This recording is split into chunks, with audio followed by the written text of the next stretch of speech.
you put yourself into that position by just starting off with wrong hand selection pre-flop.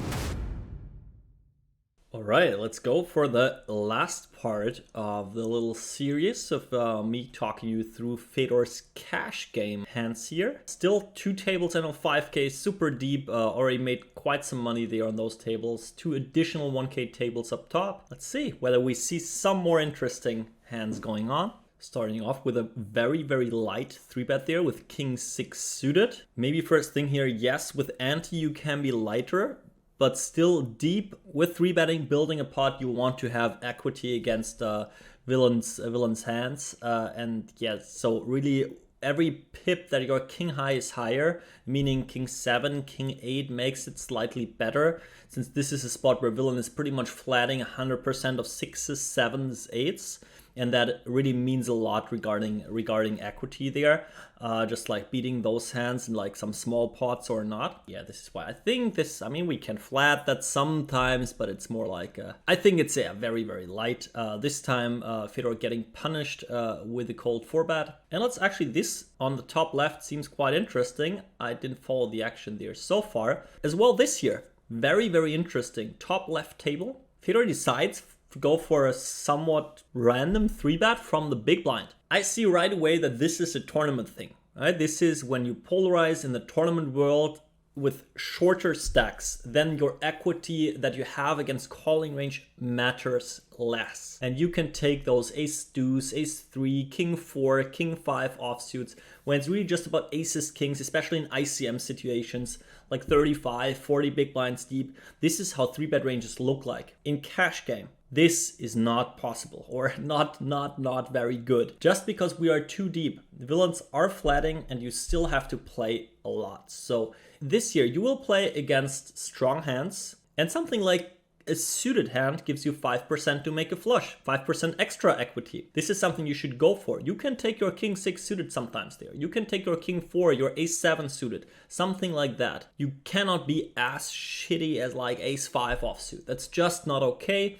This is just way too loose. Not only too loose with the correct hand selection, but clearly going for the wrong hand selection against any player. If you have the read that this guy is folding 80% versus 3-bet, totally fine, but you cannot have that. Not good at all here. I try to make it as clear as possible just because this is a major mistake. This is just not, yeah, Fedor is doing Fedor things. No, this is something he transferred over from the tournament world. See, next step, he gets a board. 8-6-4 with a flush draw. That spot, villain shouldn't call all pocket 8s, pocket 6s, pocket 4s. So actually this is not a brick board, but it's like our jacks plus queens plus are still nutted. And this is now one of the best okayish bluffs. We want to use a bigger bet to not allow villain to just call everything and then see the run out, right? Any 7, any 9, any hearts, any 5, any 6, any 4, just makes it easier for villain to continue there, just given his position. So we either want to bet big, and this sizing here, saying big, I mean something like this in a 3-bet pot, is totally fine.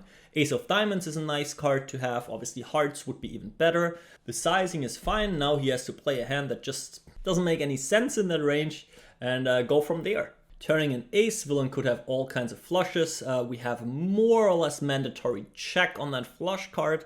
Villain has that way more than we have it.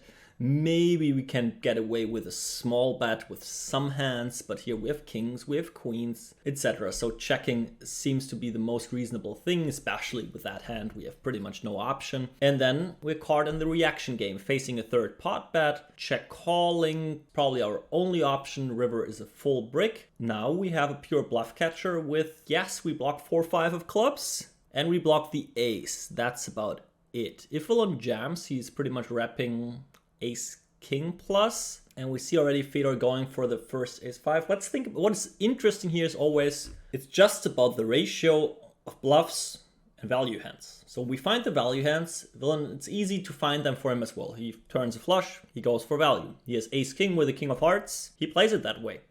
He has pocket 8s and pocket 6s, he plays it that way. Now it's important to find the bluffs. What are the potential bluffs, right? Something like 9-10 of diamonds. Is that a pre-flop call? Flop call, sure. Turn, start bluffing, maybe, maybe not. Jack 10 of diamonds, something like that. Pocket 7s, pocket 5s. Do they start betting the turn always? Do they call pre-flop always? Do they go for it always? Close.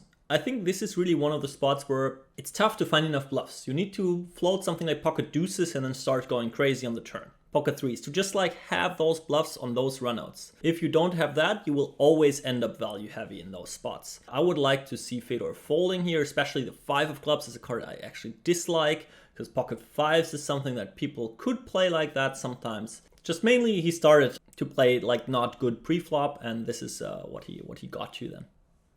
So pretty calm right now. Bottom left, the range bet, cutoff versus big blind, that hand.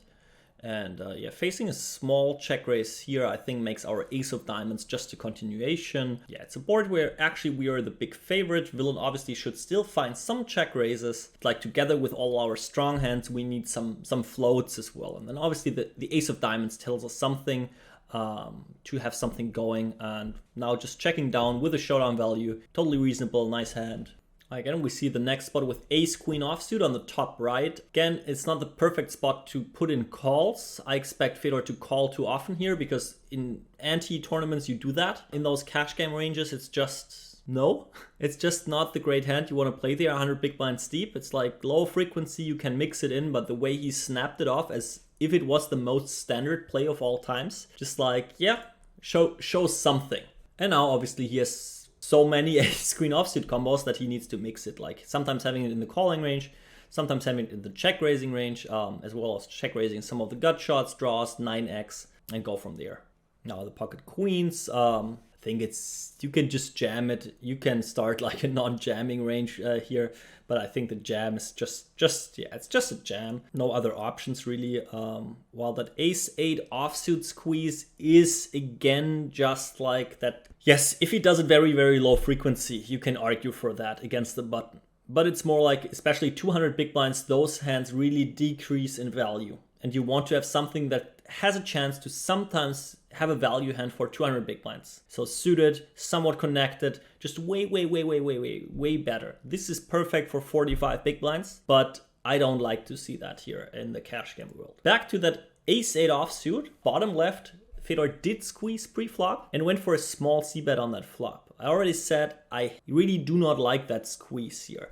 That deep, out of position, you need more equity or better playability than this hand. You can hope to make it 2-pair. Yes, you can do that with every hand. But besides that, your ace blocker is not that relevant, 200 big blinds deep. That's something if villain's answer is mainly the 4-bet, like in tournament world, 4-bet jamming 40 big blinds, then your ace blocker is pretty great. Having an 8 is a nice card to have playing against villains 7s and 6s that might flat. And then you can stack off on 8-high boards. This is all different 200 big blinds deep out of position. Now we have the problem. C-betting there, flopping a top pair, hating life on the turn. So check is the best we can hope for. And now is the question, do you fold right away? Or do you, and like you put yourself into that position by just starting off with wrong hand selection pre-flop. And now he's having like on the turn, this is like an indifferent call already. Like folding ace-8 there is totally fine. Villain is king, jack, ace, like it's, what are the bluffs, right? And this is just being too loose here or having the wrong hand selection pre-flop. This is the perfect example how it brought Fedor in trouble, right? If he only has like suited ace-8s here, it's kind of an easy decision. I mean, this here is just a mandatory fold, but he's just overfolding if he has like all of those ace-8 offsuits, and it's just like kind of easy to outplay someone who plays like kind of random hands. All right, seems like we're in the last hands. Sit out next big blind, clicked on by Fedor. Pocket queens again, 9s in the squeeze spot, nothing to do there. I think that's it. Time to wrap it up. Nothing more happening. So again, going for the last rounds of ratings, maybe. I think this part, sorry Fedor, but this pre-flop, yeah, you got punished. You got punished, sir. 3-betting too light, squeezing too light, 3-betting wrong hands, squeezing wrong hands. I remember just like slightly too light, okay, hand selection, king 6 suited button versus cutoff, but then the ace 5 offsuit, big blind versus hijack, and the ace 8 offsuit squeeze. If you tell me you rolled like a very specific number with your randomizer, both times, okay, but I don't think so.